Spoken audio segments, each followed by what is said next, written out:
Hello friends, welcome to go. I am host Danish और आज हम पाइथन का सेकंड ट्यूटोरियल स्टार्ट करेंगे। आपको लगता होगा यार पाइथन अभी जो कैमरे की क्वालिटी है वो लो है, because I am right now screen capturing, तो इस वजह से तो कैमरे की क्वालिटी है वो लो आ रही है। लेकिन आज की इस वीडियो में हम पाइथन प्रोग्रामिंग, पाइथन के इंटरप्रेटर को कैसे इंस्टॉल करेंगे और पाइथन के कुछ डेटा टाइप्स के बारे में जानेंगे। Without further due, let's get right into it. तो कई सबसे पहले तो आपने यहाँ पे लिखना है पाइथन इंस्टॉल। जैसे ही आप पाइथन इंस्टॉल लिखेंगे आपके यहाँ पे फर्स्ट लिंक आ जाएगी। आपने यहाँ पे डाउनलोड्स में जाना है, जैसे कि मैंने आपको बताया था, और यहाँ पे आपने डाउनलोड फॉर विंडोज़ पे क्लिक करना है।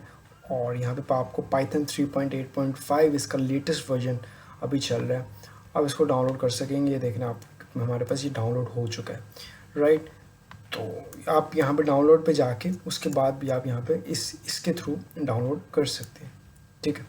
तो आपने यहाँ पे सिंपली डाउनलोड कर लिया। अगर आप विंडोज़ की यूज़र हैं, अगर आप मैक के यूज़र हैं, तो आप यहाँ से डाउनलोड कर सकते हैं, ठीक है। और लिनक्स के लिए भी यहाँ पे ऑप्शन होगा। तो जब तक ये डाउनलोड हो रहा है गाइस, हम तब तक बात कर लेते हैं पाइथन के कुछ डेटा टाइप्स के बारे में, राइट। कि पाइथन में क्या क्या डेटा टाइप्स होती हैं। हर लैंग्वेज की डिफरेंट डेटा टाइप्स होती हैं, डिफरेंट जो फंक्शनल उसका जो स्ट्रक्चर होता है वो होता है, राइट। तो लेट्स स्टार्ट।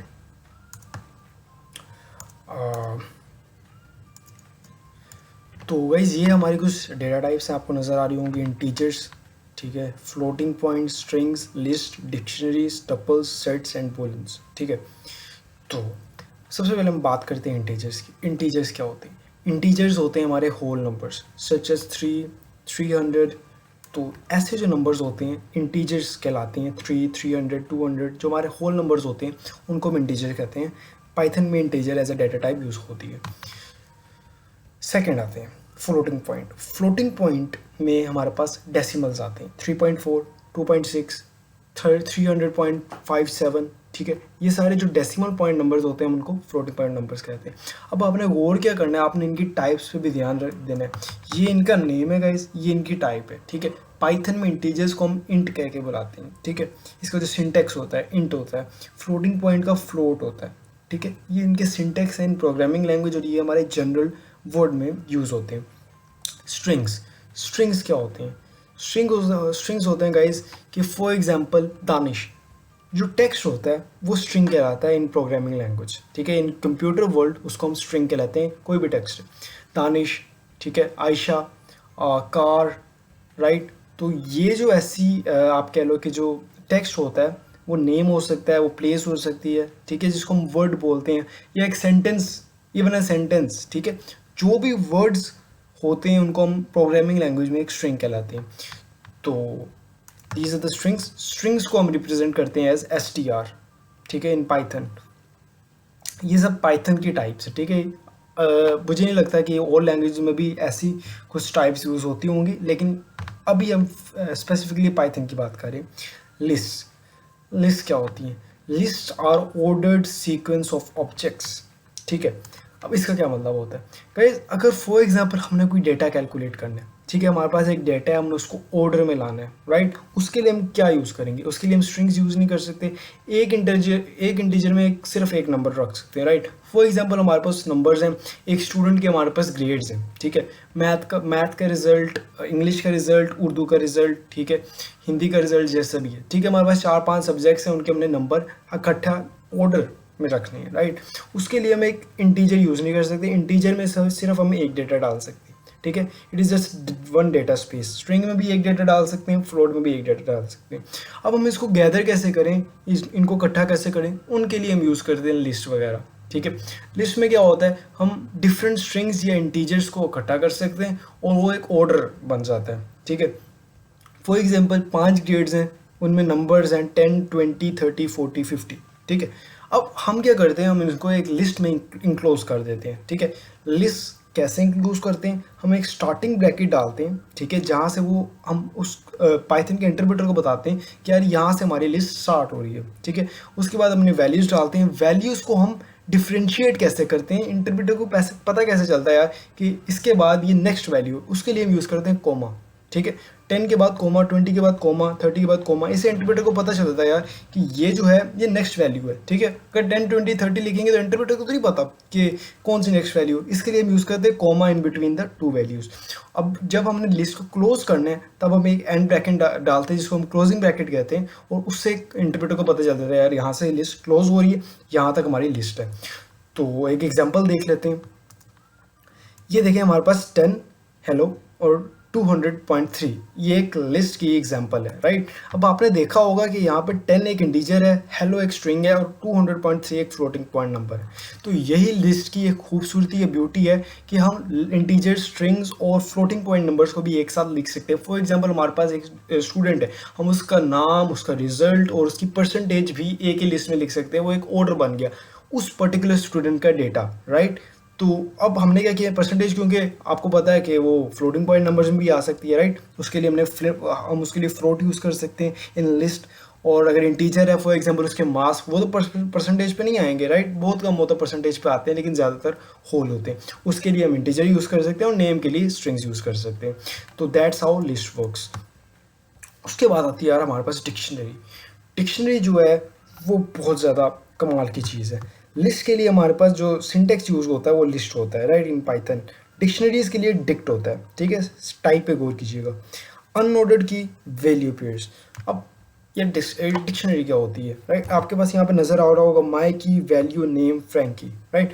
कभी कभार हमारे पास एक ऐसा डेटा होता है जिससे हमें उसकी जो सरनेम है या उसका जो नेम है डेटा का, वो भी ध्यान में रखना पड़ता है, राइट।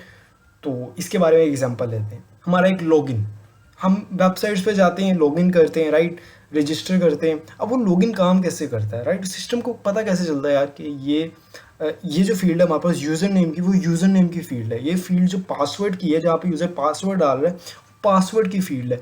सिस्टम को पता ऐसे चलता है कि हमारे पास जो सब वैल्यू होती है उस फील्ड की, फॉर एग्जांपल आप कहीं पे जाके एक यूज़र नेम लिख रहे हैं, राइट। तो वहाँ पे जो यूज़र नेम का टेक्स्ट फील्ड होती है, वो सिस्टम को ऑलरेडी पता होती है कि यार वो यूज़र नेम की फील्ड है, उसको हमने as a user name deal करना है। जो पासवर्ड की फील्ड है उसको हमने एज ए पासवर्ड डील करना है, राइट। वो जो पासवर्ड का डेटा है उसको एज ए पासवर्ड डील करना है, और जो यूज़र नेम का डेटा है वो as a user name deal करना है। यही हमारे पास कंडीशन होती है डिक्शनरीज में। मैं दिखाता हूँ आपको। फॉर एग्जाम्पल माई की है, माई की हमारा एक पासवर्ड हो सकता है, ठीक है। हम यहाँ पे पासवर्ड लिख सकते हैं, राइट, और यहाँ पे हम उसकी वैल्यू लिख सकते हैं जो भी पासवर्ड है, और नेम की जगह हम यूज़र नेम लिख सकते हैं और उसका नाम लिख सकते हैं, ठीक है। तो ऐसे डिक्शनरीज वर्क करती हैं कि हम उस इंटरप्रेटर या उस कंप्यूटर को समझा देते हैं कि हम क्या डेटा इनपुट करवा रहे हैं अपने सिस्टम में, ठीक है। तो डिक्शनरीज जो होती हैं वो वैल्यू पेयर्स पे काम करती हैं। जो लिस्ट होती है उसके पास हमारे पास ये नहीं पता होता हमें ये 10 है, अब ये क्या है, राइट। हेलो है, ये क्या है, ठीक है। 200.3 है, ये क्या है, इसका मतलब क्या है, राइट। ये सिर्फ डेटा को इकट्ठा करती हैं, लेकिन डेटा को डिफाइन जब करवाना होता है तब हम यूज़ करते हैं डिक्शनरीज का। अब हम बात आते हैं टपल्स की। टपल्स क्या है? Tuples are immutable sequence of objects. ये क्या होता है? टपल्स में भी आप देख रहे होंगे सेम डेटा है, जिस डिफरेंस क्या है, वहाँ पे एक ये स्क्वायर ब्रैकेट्स है, यहाँ पे हमारे पास दूसरी ब्रैकेट्स है, राइट, राउंड ब्रैकेट जिसको कहते हैं शायद। तो इनमें वैल्यू सेम है, ठीक है। तो इनमें डिफरेंस क्या होता है? अगर हमारे पास लिस्ट है तो हमारे पास टपल क्यों हमें ज़रूरत पड़ी टपल की? इसके लिए गाइज टपल जो है वो है इम्यूटेबल। अब इम्यूटेबल क्या होता है? इम्यूटेबल होता है कि हम उसको ऑल्टर नहीं कर सकते, उसके डेटा को चेंज नहीं कर सकते। जब हम लिस्ट पे आगे जाएंगे हम देखेंगे हम लिस्ट के डेटा को ऑल्टर कैसे कर सकते। जाहिर सी बात है, फॉर एग्जांपल हमने कोई डेटा डाला है तो देयर आर पॉसिबिलिटीज़ कि हम उसको मॉडिफाई करें, इन फ्यूचर उसको मॉडिफाई करें, रेदर देन हम एक और डेटा बनाएं, वो और ज़्यादा स्पेस लेगा। तो उस और डेटा को ओवरराइड करने की जगह हम उसी पिछले डेटा को मॉडिफाई कर लें, राइट। उसके लिए हम यूज़ करते हैं लिस्ट। लेकिन जो टपल्स होते हैं, टपल्स हम ऐसे डेटा के लिए यूज़ करते हैं जिसको हम फ्यूचर में मॉडिफाई ना करें, ठीक है। इम्यूटेबल का मतलब होता है अनमॉडिफिकेबल, ठीक है, उसको हम मॉडिफाई नहीं कर सकते, लॉक्ड। तो ऐसा डेटा जिसको हम दोबारा मॉडिफाई नहीं करवाना चाहते, उसके लिए हम टपल यूज़ करते हैं। फॉर एग्जांपल एक सिस्टम का एडमिन पासवर्ड, ठीक है। अब एडमिन जो है वो नहीं चाहता यार कि मेरा पासवर्ड कोई चेंज करे, ठीक है, या कोई सिस्टम एडमिनिस्ट्रेटर या हैकर उसके पासवर्ड को चेंज करे। उस पासवर्ड की जो वैल्यू हम डिक्शनरी यूज़ करते हैं, फॉर एग्जांपल जो फर्स्ट की है, ठीक है, डिक्शनरी में ये होती है की, ये वाली, और ये होती है वैल्यू, ठीक है। अब ये फॉर एग्जांपल ये की पासवर्ड है और ये वैल्यू है, राइट। तो अब हम चाहते हैं कि यार हमारा जो एडमिन का पासवर्ड है वो चेंज ना हो इन फ्यूचर, उसके लिए हम टपल्स यूज़ कर देंगे रेदर देन लिस्ट। ठीक है गाइज, तो टपल्स में कोई डेटा चेंज नहीं हो सकता, लिस्ट में हम डेटा को ऑल्टर कर सकते हैं, बाकी फंक्शन का सेम है, बस ये डिफरेंस है, टपल में इन फ्यूचर ऑल्टरेशन नहीं हो सकती। सेट्स क्या होते हैं? सेट्स हमने मैथ में भी पढ़े होंगे यार, unordered collection of unique objects. इसमें आपने ध्यान देना है, यूनिक ऑब्जेक्ट्स मतलब ए बी सी डी। अब उसके बाद आप दोबारा ए नहीं लिख सकते, वो जो ए है वो काउंट नहीं होगा, लिख तो सकते हैं लेकिन जब वो एग्जीक्यूशन में जाएगा तो वो काउंट नहीं होगा, वो ए दोबारा शो नहीं होगा अगर आपने सेकंड टाइम लिखे कोई वैल्यू। ठीक है, लिस्ट में है शो होगा, टपल में है शो होगा, डिक्शनरी में है शो होगा, लेकिन सेट्स में है हम यूनिक ऑब्जेक्ट्स को रखते हैं और एक ऑब्जेक्ट दोबारा रिपीट नहीं हो सकता, वो दोबारा शो नहीं होगा।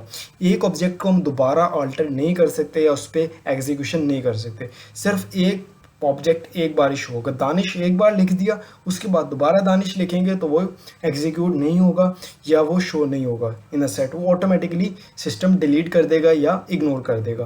तो sets are you can say unordered collections of unique objects. उसके बाद आते हैं यार बूलेंस, ये आपके लिए थोड़ा बहुत न्यू होगा। बूलेंस होते हैं ट्रू और फॉल्स। ठीक है, बूलेन वैल्यू ट्रू और फॉल्स, 0 या 1, 1 मीन्स ट्रू, 0 मीन्स फॉल्स। ठीक है, बूलेंस में हम कुछ ऐसी कंडीशन स्टोर करवाते हैं जो या तो ट्रू होती हैं या फॉल्स होती हैं। ठीक है, if a user log in successful, या तो वो जो यूज़र है वो लॉग इन सक्सेसफुल हो सकता है या वो अनसक्सेसफुल हो सकता है, राइट। बीच को कोई रास्ता नहीं है, राइट, या तो लॉग इन होगा या तो उसको एरर आ जाएगा। ठीक है, तो ऐसी कंडीशन में जहाँ पे सिर्फ दो सिनेरियोज होते हैं, या तो सक्सेसफुल ट्रू होने के या फॉल्स होने के, वहाँ पे हम बूलन यूज़ करते हैं। ठीक है, एक बूलन डेटा टाइप हर प्रोग्रामिंग लैंग्वेज में होती है, ट्रू और फॉल्स की वैल्यूज़ के साथ खेलना। तो आज की इस वीडियो में आप लोगों को मैंने कुछ पाइथन की डेटा वेरिएबल्स का बताया, राइट, कि क्या क्या डेटा वेरिएबल्स होते हैं पाइथन में, आप इनको नोट कर सकते हैं वीडियो को पॉज करके, राइट। जहाँ पे मैंने आप लोगों को वहाँ पिक्चर दिखाई, मैं आपको दोबारा दिखा देता हूँ। ये हैं, आप इनको नोट कर सकते हैं, अगली वीडियोस में ये हमारे बहुत काम आएगी। अब हम चलते हैं यार कि हमारा पाइथन डाउनलोड हो गया। ठीक है, इसको हम एग्जीक्यूट करवाते हैं, पहले तो रन करते हैं। ओके, इंस्टॉल पाइथन, इसको हम इंस्टॉल नाउ करते हैं। ऐड पाइथन 3.82 पाथ, ये पाइथन अभी इंस्टॉल हो जाएगा।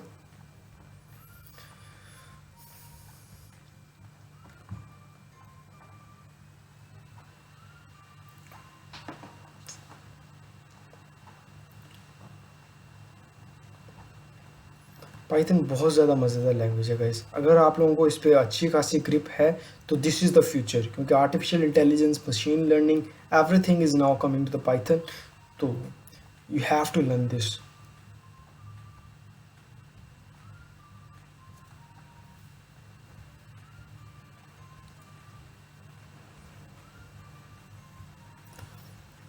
सेटअप हो गया सक्सेसफुल। अब यहाँ पे हम पाइथन यहाँ पे लिख के देखते हैं कि is it working. Okay, it is working. तो पहले तो गाइस ये जो पार्ट है ये है हमारा डायरेक्ट इंटरप्रेटर। ठीक है, यहाँ पे हम कमांड्स टाइप करते हैं, डायरेक्ट एग्जीक्यूट हो जाती हैं। ठीक है, ये देखें पाइथन में हम प्रिंट स्टेटमेंट जो होती है वो किसी चीज़ को स्क्रीन पे प्रिंट करवाने के लिए यूज़ होती है। किसी भी स्टेटमेंट या किसी भी चीज़ को प्रिंट करवाना है स्क्रीन पे, प्रिंट यूज़ करेंगे, ब्रैकेट्स डालेंगे, ओपनिंग ब्रैकेट, क्लोजिंग ब्रैकेट। ठीक है, जिससे पता चलता है सिस्टम को कि क्या क्लोज हो रहा है और क्या ओपन हो रहा है, राइट। तो उसके बीच में फॉर एग्जांपल हमने एक स्ट्रिंग प्रिंट करवाना है तो हर वर्ड या सेंटेंस पे हम कोट्स डालते हैं। ठीक है, सिंगल या डबल कोट। ठीक है, वो आपकी मर्ज़ी है, वो मैं आगे जाके बताऊंगा सिंगल कोड और डबल कोड में क्या डिफरेंस है, लेकिन अभी के लिए आप देखें कि सिंगल या डबल कुछ भी डाल सकते हैं, आपने कोड डालना है इन अ स्ट्रिंग। लेकिन अगर आपको इंटीजर प्रिंट करवा रहे हैं या कोई फ्लोट प्रिंट करवा रहे हैं तो आपको कोई कोड डालने की ज़रूरत नहीं है। ठीक है, कोटिंग आपने कहाँ पर करनी है, जस्ट इन स्ट्रिंग। तो ये एक पाइथन का डायरेक्ट इंटरप्रेटर है जो सिर्फ आप कमांड्स वगैरह सीखने के लिए यूज़ कर सकते हैं। अब मैं आप लोगों को दिखाता हूँ एक और पाइथन का इंटरप्रेटर जो है indirect interpreter. Just a second, idle. Okay, so ये भी पाइथन का एक तरह का डायरेक्ट इंटरप्रेटर है जिसको हम यूज़ करेंगे। वैसे ये देखें, इट इज़ मोर नाइस। लेकिन अगर आप यहाँ पे एक न्यू फाइल बनाते हैं, राइट, जैसे ये एक न्यू फाइल है, यहाँ पे आप एक टेक्स्ट लिखते हैं, प्रिंट हेलो वर्ल्ड। ठीक है, अब आपने एंटर किया तो देखिए रन नहीं हुई, राइट, लेकिन हम इस डायरेक्ट इंटरप्रेटर पे एंटर करेंगे, सॉरी, हेलो वर्ल्ड, तो ये रन होगी, राइट। ये है डायरेक्ट इंटरप्रेटर, ये सिर्फ कमांड्स एग्जीक्यूट करता है। लेकिन हमारा जो इनडायरेक्ट इंटरप्रेटर है ये वाला, इसको हम पाइथन आइडल कहते हैं, ये सॉरी, ओहो, दोबारा से कर लेते हैं, ये जो है ये डायरेक्ट एग्जीक्यूट नहीं करता, ठीक है। अब इसके लिए हमें एग्जीक्यूट करवाने के लिए या तो हमें इसको पहले तो सेव करना पड़ेगा ऑब्वियसली, तो हम test.py, पाइथन की जो एक्सटेंशन होती है वो py होती है, py.py एट द एंड, तो हमने ये सेव करवा लिया। अब इसको रन करने के लिए हमने क्या करना है, इस पर क्लिक करना है और हमने रन मॉड्यूल कर देना है, राइट। ये देखें रन हो गया, राइट। तो या तो हम F5 सिंपली क्लिक कर सकते हैं, मैंने किया, ये देखें रन हो गया। तो इस पे हम बहुत ज़्यादा स्टेटमेंट्स लिख सकते हैं एक साथ, देखें हेलो पाइथन, ये मैंने अब सिंगल कोड यूज़ किया, ठीक है। अगर मैंने इंटीजर प्रिंट करना है तो नो कोड्स, फ्लोट प्रिंट करना है नो कोड्स। तो इसको सेव करना है, सबसे पहले तो सेव करना है, उसके बगैर नहीं रन करना। सेव हुआ, ठीक है, Ctrl+S करके सेव कर सकते हैं आप, सेव कर दिया, उसके बाद आप F5 दबा के भी रन कर सकते हैं, देखें सारा कुछ प्रिंट हो गया, राइट। तो ये सारा सिनेरियो है, लेकिन जो इनडायरेक्ट टर्मिनल है वहाँ पे हम इसको एक साथ चीज़ों को प्रिंट नहीं कर सकते, वो आपको बारी बार करना पड़ेगा। तो ये सारा सिनेरियो पाइथन लिखेंगे जब इंस्टॉल हो गया तो पाइथन में आपके पास एक तो पाइथन आइडल आएगा, ठीक है। यहाँ पे आपने न्यू फाइल पे जाना है और आप एक न्यू फाइल बना के उसको सेव करके रन कर सकते हैं, लेकिन आपने डायरेक्ट इंटरप्रेटर यूज़ करना है तो आप ये वाला कर सकते हैं, नॉट अ प्रॉब्लम। तो ये सारे सिनेरियो गाइस, अब मैं आपको मिलूंगा अगली वीडियो में with more interesting knowledge. Till then guys, bye bye, take care.